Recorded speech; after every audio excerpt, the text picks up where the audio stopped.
first thing you want to do before working on any electrically driven air compressor is to make sure the compressor itself is turned off,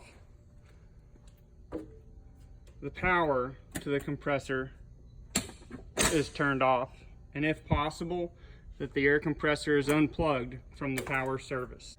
Once you feel you're sure that you've turned off the power to the compressor and disconnected any additional power sources that might operate the air compressor, you want to use your multimeter or an amp probe to check to make sure that you are sure that there is no power being delivered to the air compressor.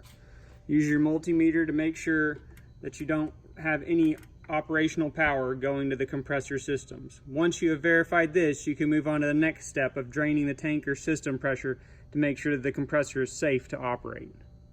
Once you've verified that the air compressor is turned off and all electrical power has been disconnected from the air compressor, you want to make sure that you drain the system pressure from the tank of the compressor where you're working